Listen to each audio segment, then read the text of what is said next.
Tonight, Israel and Hamas close to a hostage deal.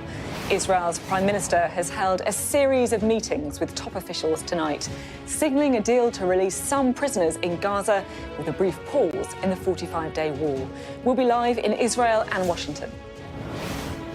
Also tonight, back here in Westminster, on the eve of the autumn statement, the government announces a big rise to the minimum wage. And after a damning report into how police handled the disappearance of Nicola Bulley, how to repair the relationship between the press and the police. All that and more with Caroline Flint and Harriett Baldwin, who will be with us for the next hour. It's Tuesday. I'm Sophy Ridge, live from Westminster, and this is the Politics Hub.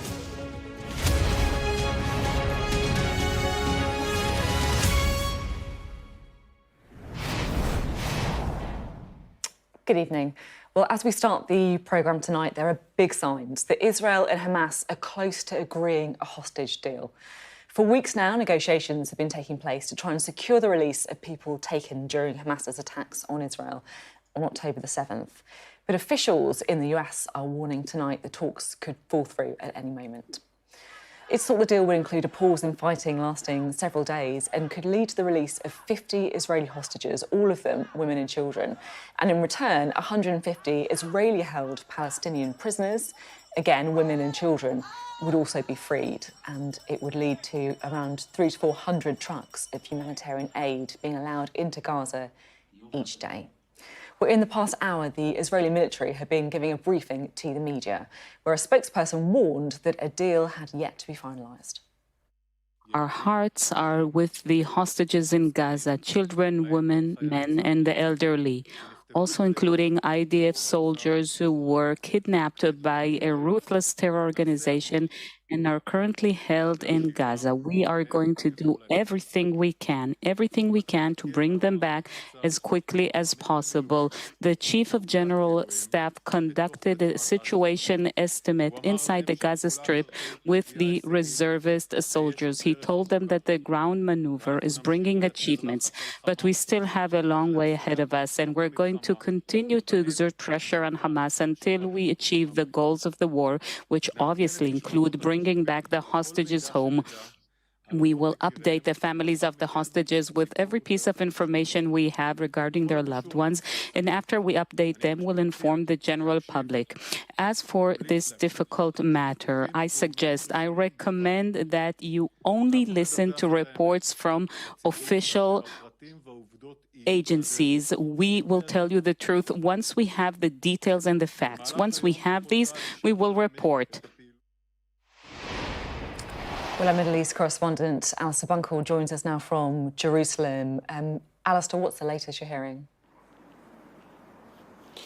So there's been three key meetings tonight on the Israeli side. The War Cabinet, a small group of 5 men who have been appointed to oversee this, including Benjamin Netanyahu, then the Wide Security Cabinet, and then the full Israeli Cabinet. So the first meeting started at 6 o'clock our time, 4 o'clock your time, and the Israeli full cabinet was expected to start at 8 o'clock our time, so just over an hour ago. We have had no update since that convened, but, so I'm just checking my phone to see whether we get any information coming through, because we can expect, we think, imminently, perhaps some update from that meeting. Now, it needs the approval, this hostage deal, of all three of those bodies. I don't sense there will be unanimous support for this deal within the Israeli cabinet, because there are some parties, particularly those on the far right of the coalition, who have concerns about what a deal might mean. However, as long as it gets a technical majority, then it will get over the line, and the Prime Minister, Benjamin Netanyahu, shows every indication of believing he will be able to push it through.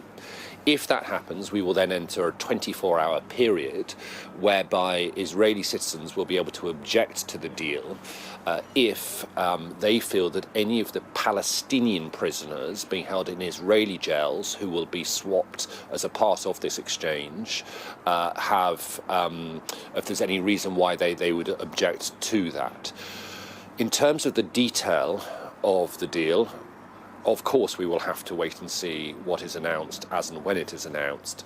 But there's been a lot that seems to have been drip-fed into Israeli media today. So I think we are looking at around 50 women and children to be released, and they will be released in phases over probably a 4 or 5 day period. As part of that deal, Israel, as I said, has agreed to release, we think, 150 Palestinians being held in Israeli prisoners. That's a ratio of about 3 to 1. They have also, we think, agreed to pause any flights over the Gaza Strip for what I'm hearing could be about 6 hours every single day. Now, that will be quite a concession by the Israelis because they will want to make sure that they keep eyes on Hamas during this truce period to make sure that Hamas are not regrouping and rearming. But the intelligence agencies here insist that they will not remain blind. So there are a few steps still to be taken, and in a situation as fragile as this, nothing can be certain until it happens. But we are much closer, and we are on the cusp of a hostage deal, much closer than we have been at any point during the last 6 and a bit weeks. OK, Alistair, thank you very much indeed for that update. Well, the United States has been taking a leading role in trying to get this deal over the line. President Biden addressed the issue earlier today. We're now very close, very close. We could bring some of these hostages home very soon, but I don't want to get into the details of things because nothing is done until it's done. And when we have more to say, we will, but things are looking good at the moment. Well, let's speak now to our US correspondent, James Matthews, who joined us now from the White House. And James, what has the American involvement been?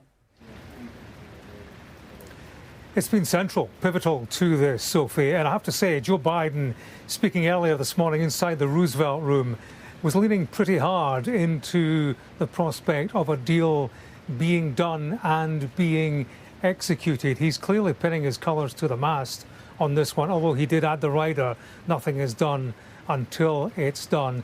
There was subsequently a briefing from John Kirby of the National Security Council, and without giving any detail, he did speak around how this might happen, talking about how any hostage release, they would have to pay heed to the execution and to the monitoring of it. They're clearly aware they are dealing with an unpredictable enemy in all of this, talking about the practicalities of any release, how these hostages may be in poor physical condition, how it could take hours, even days, but stressing that the United States and partners would remain pragmatic because they know how precarious the situation is politically and practically on the ground. For Joe Biden, this would be something of a result, and he needs a result, a degree of positivity in all of this, although clearly everything is relative in this conflict.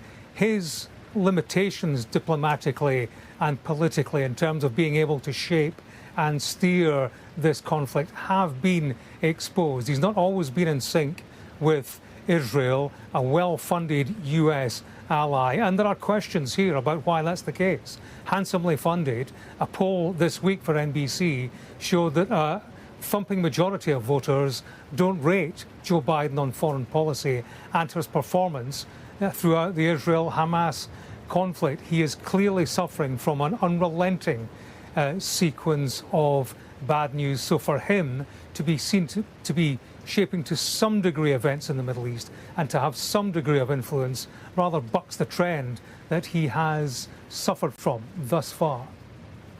James, thank you very much indeed. James Matthews there from the White House. And of course, we'll bring you all of the latest on that very important developing story as well.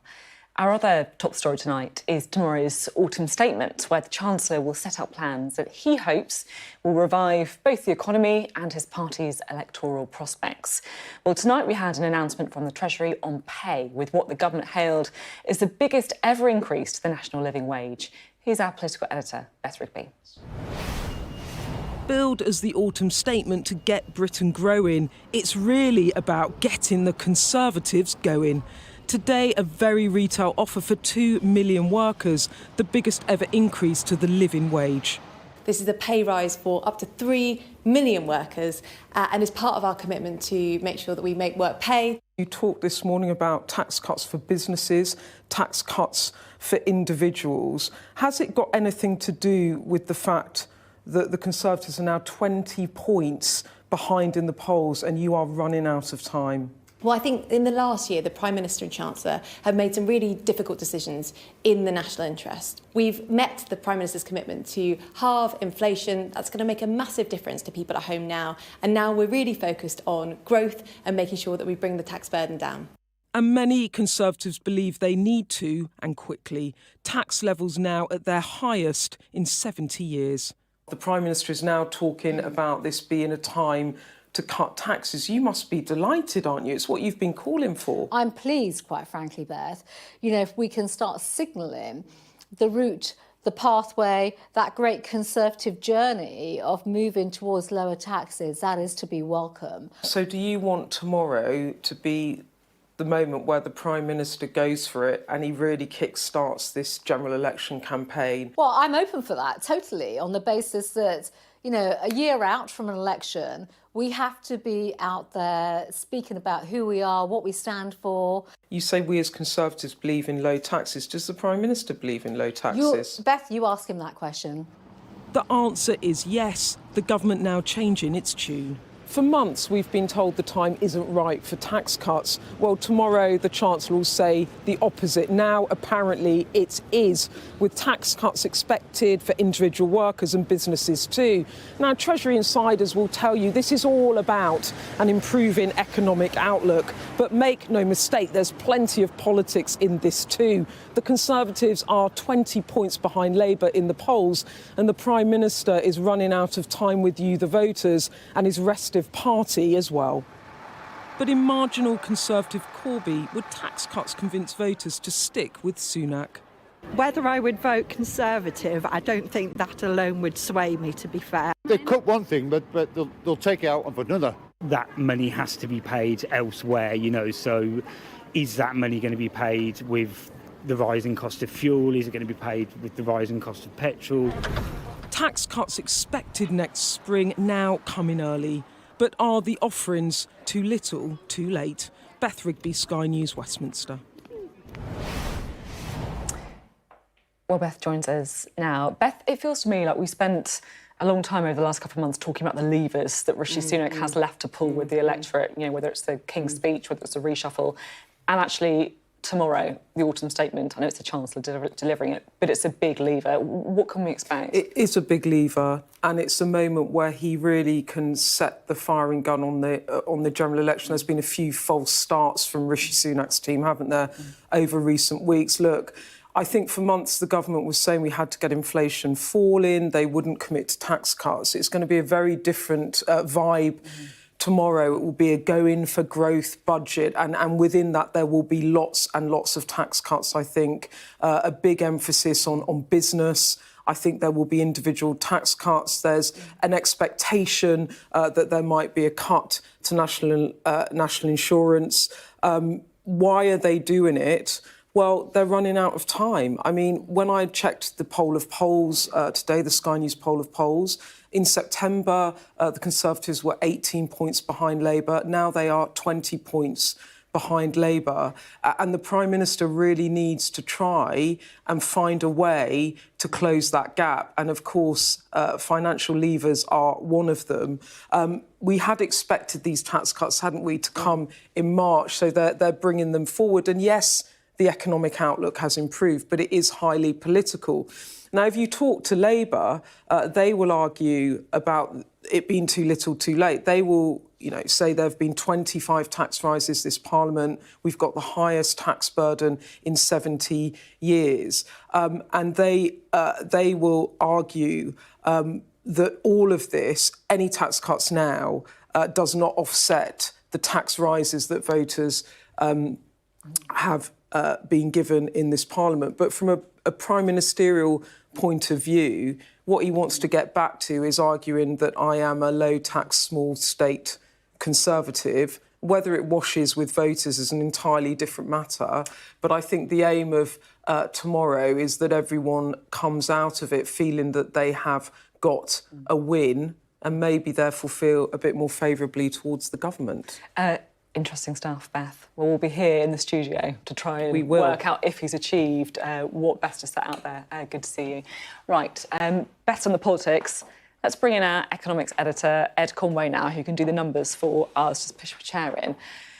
Beth was just saying how, OK, they're saying that the economic picture's improved a bit, but what is the reality then? Well, it's this thing about headroom, isn't it? We've been hearing a lot over the last few days about how the Chancellor has more headroom to work with here, and that's part of the justification for what he's going to potentially do. But I get a bit irritated by this headroom idea, because actually, you know, what is it? It's basically these fiscal rules that he's set himself, which and I'm going to show you kind of how it works. And on the basis of those fiscal rules, it's not tablets of stone. It's not like there is some definitive rule that says, yes, you've got more room to spend on tax cuts or indeed spending rises.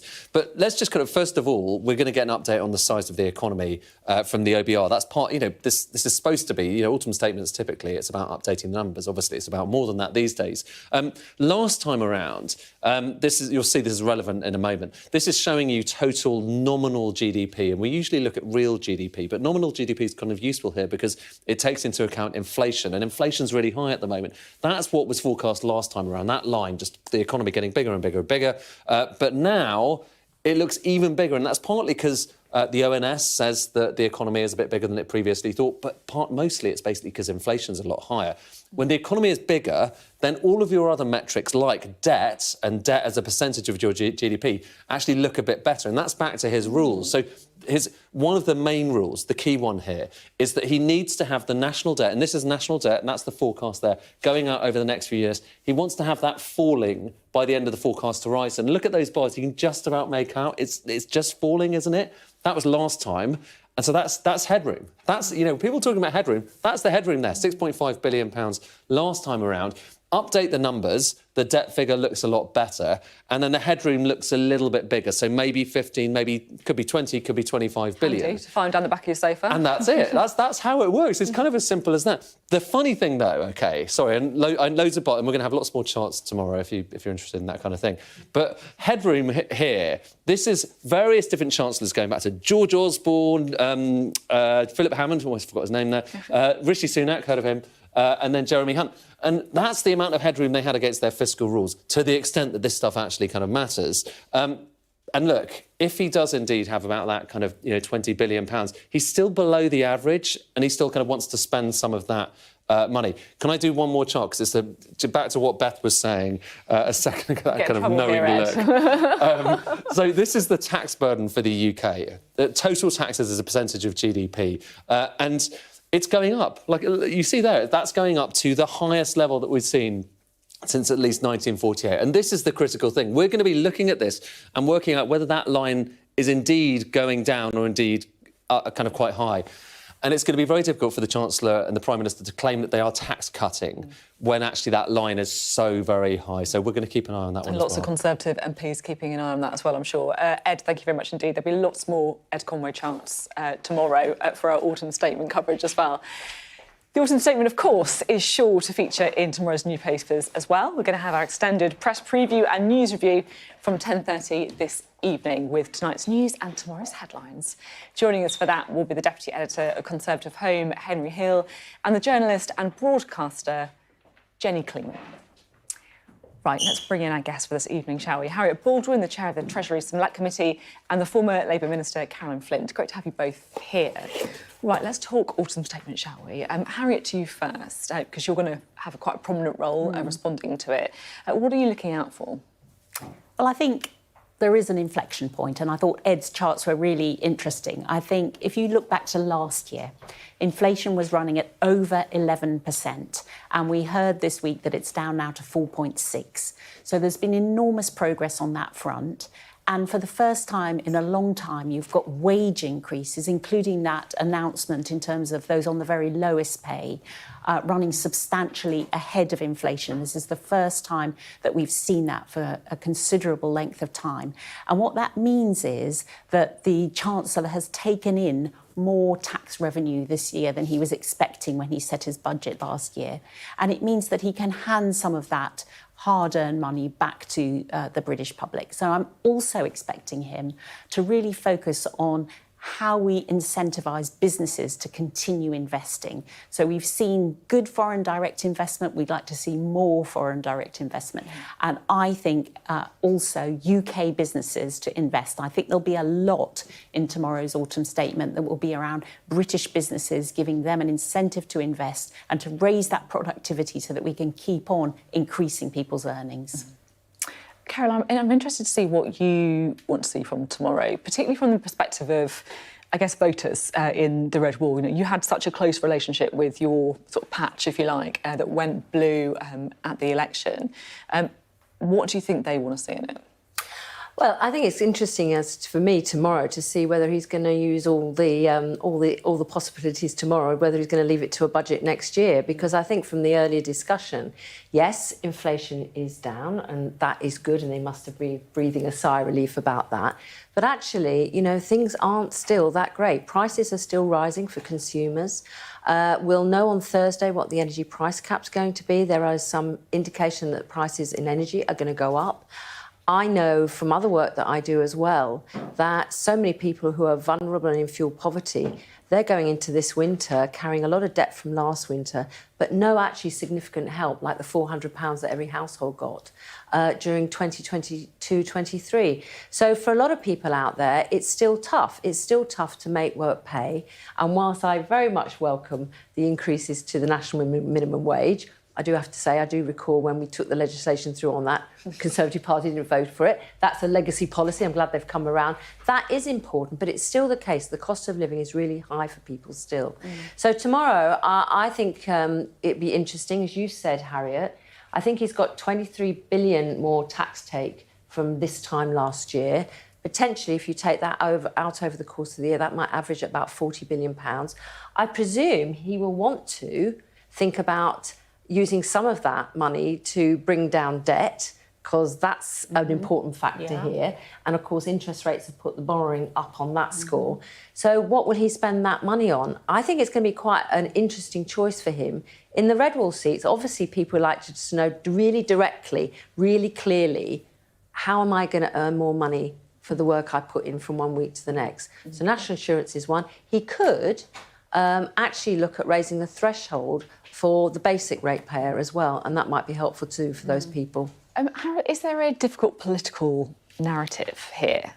Because, you know, Rishi Sunak and Jeremy Hunt portrayed themselves as, like, we're the sensible guys, right? We're going to be responsible, we're going to not spend money like the sort of Liz Truss government. And now here they are spending money, right, on tax cuts, we assume. Well, I'm assuming what we're going to hear tomorrow is that, in fact, because of the decisions they took a year ago, and they took some really unpopular decisions, if you recall, a year ago. Inflation's still double the target. Yeah, Bank of England, and inflation, as you say, is still going up, and there's still work to do on that. I think they took some really difficult decisions, and those decisions were tax hikes, and those decisions did take money in terms of freezing those thresholds. They raised the corporation tax rate, if you recall. You know, really unpopular decisions, but they seem to be ones that are paying off in the sense that there's now more revenue that can be used to relax things a bit. Now that we've met this turning point of inflation coming down to 4.6 on a trajectory down to its target at 2%, and earnings, importantly, are now increasing faster than inflation again. So people are beginning to see an increase in their disposable income. This has been an inflection point, and I think it will be that message that the Chancellor will want to reinforce tomorrow. Okay, thank you. It's always difficult to do these debates before we actually know what's in the autumn statement, so I appreciate you both giving it a good go. Thank you. Still to come on the Politics Hub. He became a household name during the pandemic, but what does Sir Chris Whitty make of how the government handled the COVID crisis? We'll find out next.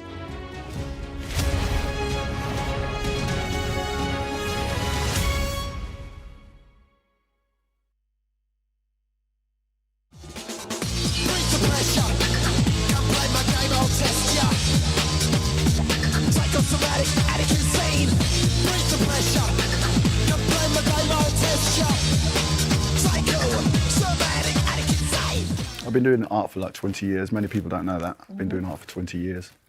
And it's a perfect opportunity, doing art with Clarendon galleries.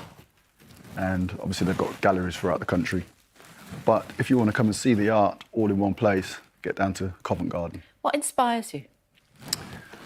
You know, I kind of got into art just basically because I needed some art for my house. Really? Yeah, I just had some white walls and I thought... Other people go to B&Q, and put a bit of wallpaper Yeah, I know. up. But, I just needed some art for the house. Went to a few galleries, a few exhibitions. And I looked around and I thought, oh, sure, I could do that. I mean, I couldn't, but I attempted to. If you want to see something different art-wise, I'm the one creating it.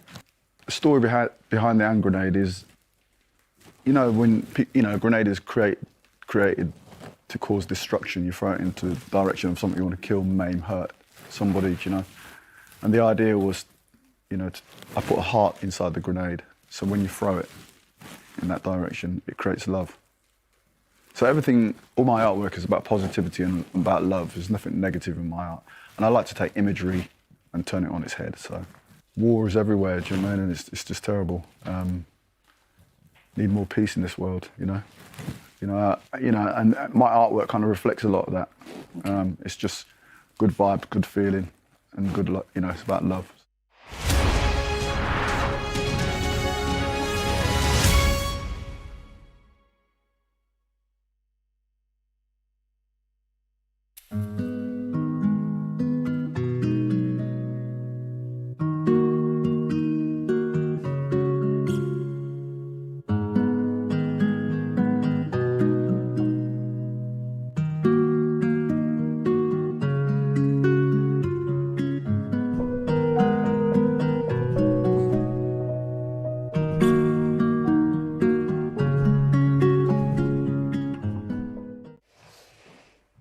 Hello, welcome back. Now, Sir Chris Whitty was such a familiar face during the pandemic. I actually found it quite weird to see him back in front of the cameras again, giving evidence to the COVID inquiry. Well, the Chief Medical Officer said, in his view, the first COVID lockdown came too late, and he admitted that there were tensions between scientists and politicians, and that the facts were often twisted to suit a political agenda. We had two different things we were trying to balance. The risk of going too early, in which case you get all the damages from this with actually fairly minimal impact on the epidemic, and the risk of going too late, in which case you get all the problems of the pandemic running away. Now, as we will, I'm sure, come on to, my view is, with the benefit of hindsight, we went a bit too late on the first wave, and I've been very clear about that for some time. He's quite diplomatic in his tone, though, isn't he, Sir Chris Whitty, I felt, compared to other witnesses we've seen in that inquiry. Now, David Cameron, or perhaps we should say Lord Cameron of Chipping Norton, has made his first address to the House of Lords. He was officially introduced to the House yesterday after taking up the post of Foreign Secretary in Rishi Sunak's cabinet. And later, in a speech on the government's trade bill, he made a reference to one of his most memorable remarks. With others queuing up to join CPTPP, Prime Minister Rishi Sunak has ensured the UK got in there first. The deal offers possibilities for our whole country, from distilleries in Dorset to AI pioneers in Wales to car part manufacturers in Northern Ireland to digital forensic experts in Scotland. It is an investment in a brighter future. And I should know, because I was the future once. Well, they enjoyed that one, didn't they, in the House of Lords? Let's bring Harriett and Caroline in. Do you think it's a bit surreal seeing David Cameron back, frontline politics? There's never, never think it's all over until it happens. I mean, these things happen in politics. I mean, I thought it was a canny move last week, in terms of knocking Suella off the sort of story for 24 hours at least. But no, I think it's quite an interesting move. It has happened before. People have been brought back, people like Peter Mandelson, Gordon Brown brought Peter Mandelson back. So we will see. I thought one of his other lines, which was pretty good, was how he'd upgraded from a shepherd's hut to the House of Lords as well. That was quite good line, yeah. You've got to be able to laugh at yourself as well, which is always, that's what it's all about. And it's also, I think, probably as well, it's quite interesting in that, I mean, I can't speak for him, but, coming in back in this way, he obviously hasn't got the pressures of being Prime Minister, and he hasn't got the pressures of being an MP, your constituency, everything else. Yeah. So it creates a completely different sort of vibe to this role, I think, for someone like him. I think you make a very good point there, Caroline. And, bearing in mind that in the next 12 months we will have a general election, bearing in mind what's going on internationally. And this was certainly not done to sort of knock the Suella Braverman stuff off the front page. This was done because we're in a very serious international situation.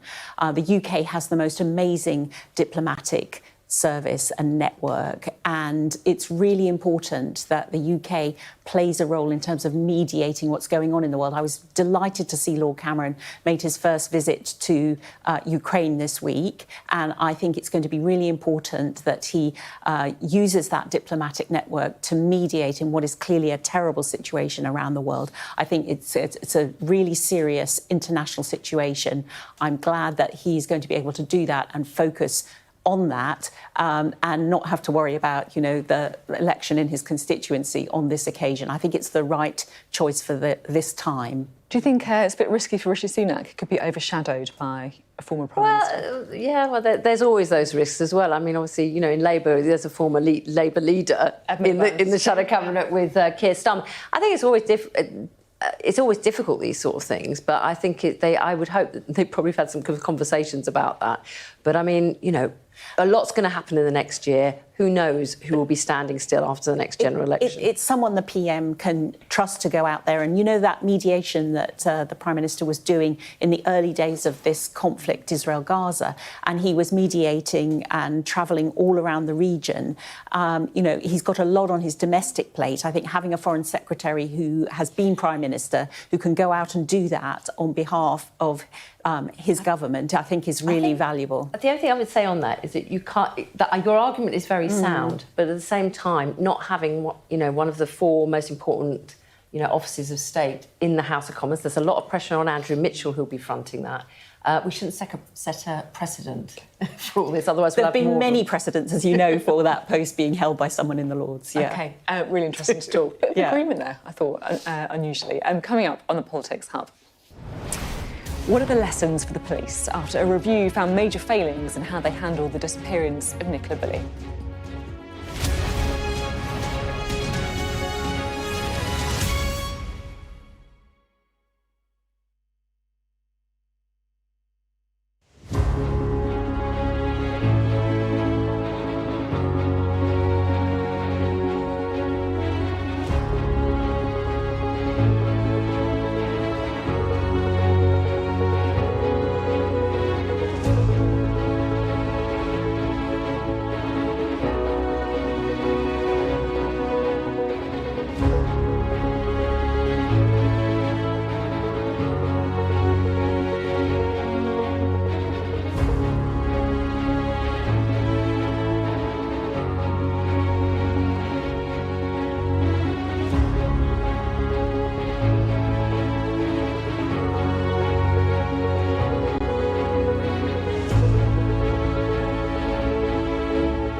Hello and welcome back to the Politics Hub.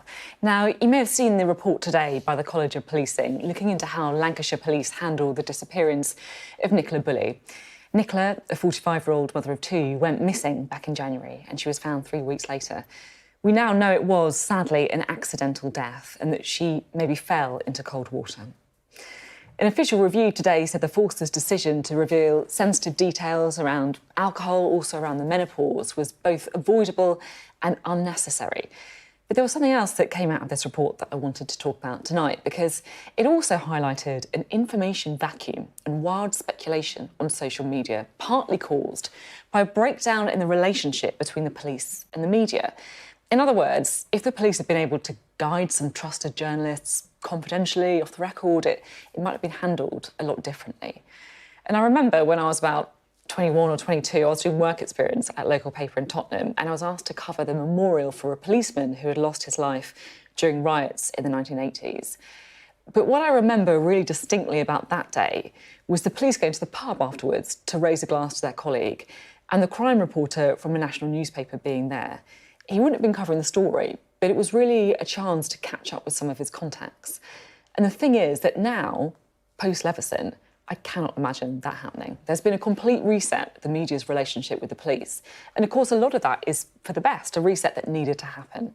But today, I think we found out about that reset leading, in some ways, to a bit of a breakdown in those relationships. Now, I've been speaking to the one person who knows this better than anyone, that's Sky's crime correspondent, Martin Brunt, a man with decades of experience. And if I'm being totally honest, a lot of my thoughts on this issue have been guided by reading his analysis.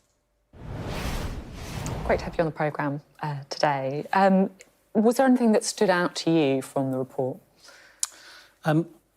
What struck me about the report was that I felt it was quite damning. There seemed to be a lot that Lancashire got wrong. Although it was praised broadly for its investigation and its search operation, there were lots of things that the force didn't do.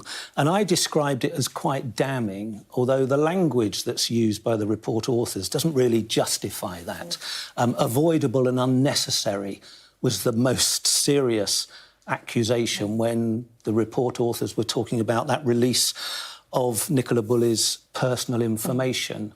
And I think they could have gone a bit harder on that. I was really interested by what it felt to me to be a criticism of the way that relationships between the press and the police are going. It feels like we're almost at an all-time low. We certainly are, post the Leveson report, but I got a sense from what was said and the conclusions in the report that things are going to change. Let's see if they do. But certainly, since Leveson, about, 10, 11 years ago, his report said that police officers were often too cosy in their relationship with journalists.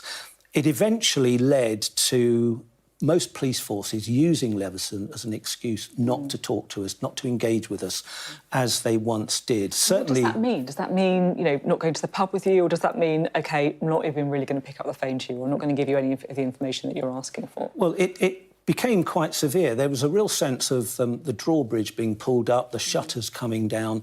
A lot of police officers felt that even if they were seen or heard to have any kind of relationship with journalists, they were going to get into trouble. And there were some officers who got sacked because they were deemed to have disclosed information to a journalist that wasn't within their particular remit. So police officers were running scared. They were not answering their phones. They were not answering their bleepers. I mean, these are still the days when police officers carried bleepers. And the idea of meeting a police contact in a pub or having lunch with them became a really alien concept. And what really annoyed journalists was that, the Leveson report was into media ethics and relationships between police and journalists and police and political reporters, and you'll know this. As far as I know, nothing changed in the way that politicians and journalists interacted and swapped gossip and stories. That's true, actually. I think about, from a political perspective, you get steers, you get off-the-record briefings. If you want to, for example, the autumn statement tomorrow, you could get an off-the-record briefing from the Chancellor's guy on what to expect. But that doesn't happen in policing. No, it became really difficult to be a crime reporter. Now, at my age and, you know, the years I've been doing it, I didn't really mind that much. And, of course, you should never rely on police sources alone for stories. There are lots of other story sources. But I did feel very sorry for younger generations who were coming into our business and trying to be crime reporters and finding that it was very, very difficult. And it didn't just apply to dealing with police officers, it applied to dealing with police press officers as well. And what's the impact of that? Because some people listening will be like, well, that's good, you know, that there shouldn't be an inappropriate relationship between journalists and the police. Well, sometimes people who are particularly victims of crime or know about crimes go to the police and get ignored. And so where else are they going to get their stories listened to? And often they would go to the media. One of the other things, of course, is that by having relationships with police officers, we begin to understand the complexities and the pressures of their job. You know, we are there to explain how these institutions work, particularly the police, and without that kind of regular contact with the officers on the ground, we lose that idea of, you know, what they are up against. And I think it's part of our duty to explain what they do, how they do it, the pressures they're under. It's been really interesting to talk. Thank you very much for coming on the programme. Thank you. I found that really interesting, I have to say. Harriett and Caroline still with us. I mean, he makes the point that as political journalists, there is still a dialogue with MPs or with the press officers, which there doesn't seem to be in the same way when it comes to the police. It's interesting. Well, I think this is important because this was such a tragic case and my heart bleeds for the family having this in the news again. I think the College of Policing have done an important job in looking at this, but I hope that that will lead to those 20,000 new police officers, you know, learning the lessons and for this being taught to existing police officers as well, because I think as you say, and you know, as you're a journalist, there is a space in which politicians and journalists can talk off the record, isn't there? And so I was interesting to hear that report, which suggests that there perhaps isn't for journalists and police these days. I think that's right. I think there's always going to have to be some boundaries there, though, because there's a huge difference between an off-the-record briefing from, you know, whether it's someone in opposition from their comms team or whatever, or someone in government. Or sometimes I have to say, you know, when I was a minister under certain roles, when we were introducing a new initiative or a piece of legislation, trying to give a background briefing on what we were trying to do, and often using experts to help us with that as well, rather than using politicians, actually, I think, helped the journalists to understand the story and the context and things like this. In this case, I think, again, we've just got everyone thinks they're a journalist, and social media is out there and all sorts of things, all sorts of lies, all sorts of distortions being put out there. So I think there is absolutely, when it comes to, you know, resolving a terrible criminal act, or whether it's someone who's gone missing or whatever, there has to be a role for the sort of briefings that actually are commonplace, I think, in politics, in a positive way, between police and journalists too. And maybe also some of this is the fact that there are so few people working on regional newspapers now. Yeah, that has been cut back. Some of the more local relationships, let alone obviously on the regional and national level, have suffered as well. You know, and I see this a lot on social media, people saying, oh, you know, off the record, this is shady. But actually, a lot of the time, it's just someone trying to explain stuff to you. So, you know, we've got the autumn statement tomorrow. As a political journalist, it's actually quite helpful to have someone just sitting down and explain, you know, we're not all experts on the economy, talking stuff through, and then you have a much fuller understanding of something as a result. And for crime, you know, sometimes, without sort of suggesting that police are directing journalists or newspapers to say certain things, in trying to resolve that crime, there is a level of information that actually, you know, broadcast journalists and print journalists can help us with to try and find the perpetrator of that crime. And that's something that's valuable. But there's been this trend, hasn't there, for citizen detectives in cold cases, and that's something that the police have encouraged. And then you've got to draw boundaries when something's actually a live investigation. That's a very different state of affairs, isn't it? So, you know, hats off to journalists the way they manage to do these things, but I do think it's really important that the police, you know, learn the lessons from this example, and that the College of Policing teaches it to all those new policemen. This and balance, women. like you said, is important. And they have to be held accountable, the police force in this situation, for what they contributed to in terms of the Nicola's life, what was said about her, the talk about alcohol, about menopause. I'm afraid we've seen too many situations in what seems recent times. They just tumble after each other, where women victims of crime are not treated with the respect that they should get from those who are involved in our policing. That's a very good point. Thank you very much indeed. It's been really interesting to talk to you both on this issue. Well, we're still waiting for the government to sign a new treaty with Rwanda as Rishi Sunak tries to recover from the blow of last week's Supreme Court ruling that the scheme to have asylum seekers sent there to have their claims decided is unlawful. Well, the new Home Secretary, James Cleverly, is expected to travel there over the next few days as part of a plan that would see emergency legislation introduced to block future legal challenges to the policy. Well, asylum seekers have been telling our Africa correspondent Yusra Elbagir that they wouldn't stay in the country if they had a choice. Yusra joins us now live from Kigali. Great to have you on the programme. What have you been hearing? Well, we've come here to see if the UK Supreme Court ruling around safety concerns towards how asylum seekers will be treated when they arrive is accurate or is true to events or what's happening here on the ground. And what we found was quite revealing. I mean, Kigali, as a capital city, is incredibly safe on the surface. People can walk around at any time of night. And in terms of crime and active conflict, the country is safe. But in terms of security, for vulnerable people like asylum seekers, especially those who came here, who come here and don't have a choice, it can be quite precarious operating here. People we spoke to who are Burundian refugees who've come here fleeing their own governments have said that they've been threatened with deportation and have faced hostility, increasing hostility from Rwandan officials, have been told not to write critically about their government, and Burundian journalists have had to start working underground here. We also did speak to asylum seekers that have come through from Libya and the emergency transit mechanism that the Rwandan government has set up with UNHCR and the African Union. And this mechanism has been cited by the Rwandan and the UK governments as a precedent or an example of how their deal with the UK would work. But the asylum seekers coming here from Libya were all given, at least 1,900 of them, were given a choice as to whether they wanted to settle here permanently, be resettled in third countries like Canada and Finland, or go back to their home countries.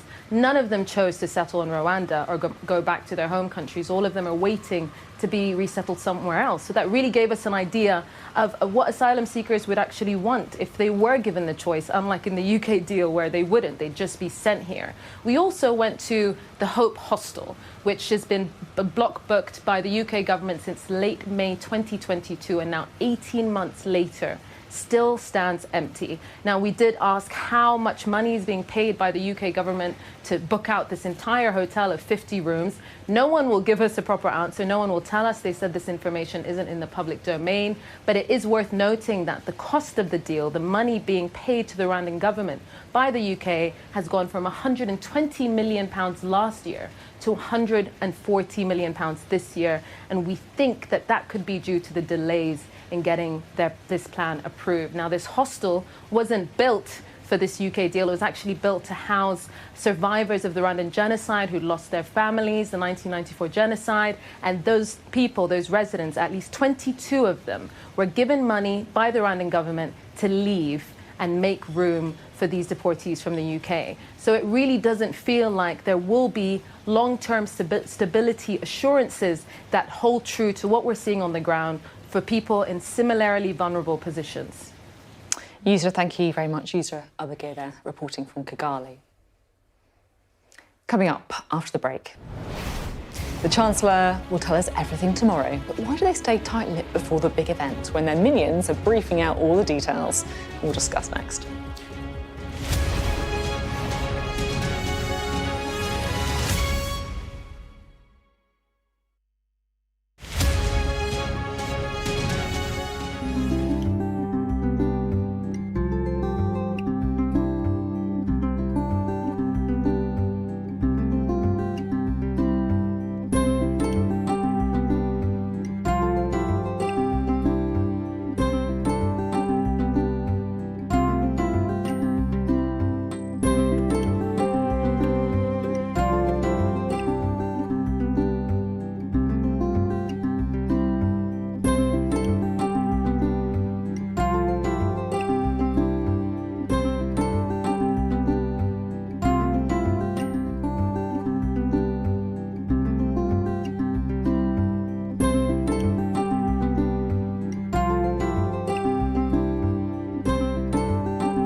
Hannah Thomas-Peter, and I'm Sky's climate change correspondent. The UK is a world leader in wind power.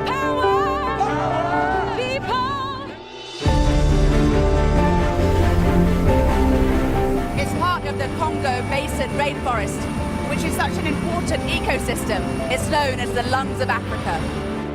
We aim to be the best and most trusted place for news. She doesn't really enjoy speaking to the press, and it wasn't clear right up until the last moment that she was going to sit down with me. I might be just very naive, but I do believe that change is possible, otherwise we wouldn't be climate activists.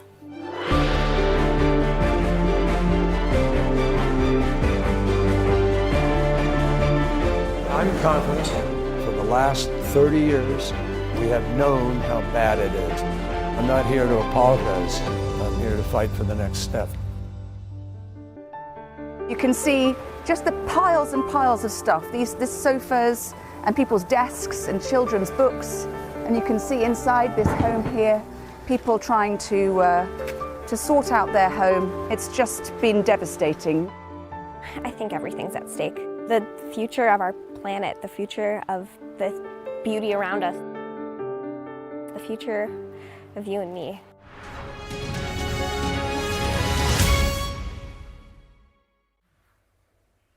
Hello, welcome back to the Politics Hub. Now, any economist will tell you that you can't fully judge a fiscal event until around lunchtime the day after the likes of the IFS, the Resolution Foundation, have stayed up all night going through the figures with a fine-tooth comb. But the problem is, Chancellors do most of their interviews before budgets and autumn statements. So by the time we get to the afternoon the next day, they've usually disappeared. Why would they do that? Which means it can be a bit of a frustrating process for us and for you, and regularly a bit of a challenge for us political hacks. Well, I'm not going to talk about any individual taxes because that will lead to even more fevered speculation as to what I might do. I'm just asking you. I know, but I'm not going to talk about any individual taxes. Well, I think these are the questions you should ask me after I announce what the decisions are next week. Unfortunately, it's difficult for me to talk about specific tax policy and specific taxes. I know it's frustrating for you, it'll be frustrating for your viewers. If there isn't a deal, which I know you don't want, would there be less money for government departments? Would austerity continue? Well, there would be certain... We would have to wait and see what the situation was. People do want to know where these cuts are going to fall. I assume you are going to spell them out in this budget. People have to wait for the budget. Tempting as it is to announce my budget here to such an interesting group of people, I think you'll understand I'm not going to do so until tomorrow.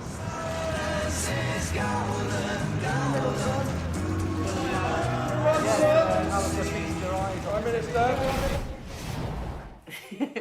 It's like decades of frustration. Why do we do it to ourselves? Why do you bother asking the question? I don't know. Move on. I don't know. We should just do like a completely random set of questions, nothing about the budget or the autumn statement. I mean, it's so frustrating. Wouldn't it be great if one year they just said, OK, I'm not going to tell you everything, but here's one thing I OK, I'll let you know. This one. I'll throw you a bone. But there's also this whole floating of ideas to see how they land in the press before on the weekend, and things shifting right up until the last minute. And so I remember when I was a Treasury Minister and George Osborne was Chancellor, and only really being brought into the inner sanctum within the last 24 hours before it happened. That's amazing. So they even kept it separate or well, you know from... some of the things that you'd proposed, but you didn't know how it had all been put together.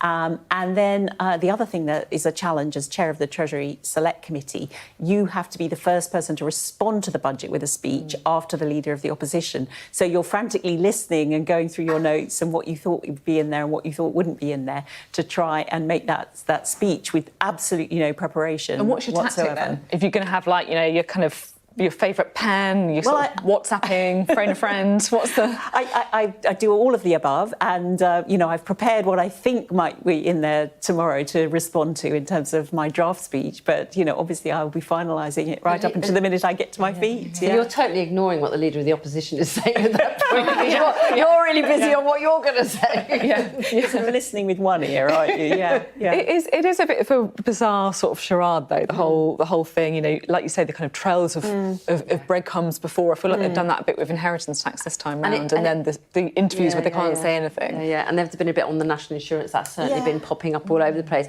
And I think when you're in there, when the Chancellor stands up, whether it's in the budget or the autumn statement, it's quite mesmerising in a way, because it's sort of like, you're going through and everyone's listening really intently, usually listening out for petrol, drink and all these things going up. But actually, it's only really once you come away and, people have a chance to go over all the fine details that you really get a sense, well, is this going to land with the public? Is this really going to be something they're going to remember when they go through, to vote in an election? Are there any things that sounded great on the day but actually aren't quite as good as they were made out to be when they were being said the first time? Yeah, I mean, to be fair, there have been some great moments, haven't there? And also bear in mind that some of the measures will be market moving, so they might move the market. So that's why you do have to have quite a lot of embargo. I remember being on this here for the Liz Truss budget, which certainly was market moving. We're out of time. Thank you both very much. I'm sure we've got plenty more to say on this. That's it from us tonight, but I will see you tomorrow throughout the day for coverage of the autumn statement. That starts at 11, and also for the Politics Hub from 7 p.m. tomorrow. It's going to be a busy one. We're going to have Ed Conway in the charts. It's going to be blockbuster. But up next, it's SJ with the UK Tonight. So make sure you stick around for that one. See you tomorrow.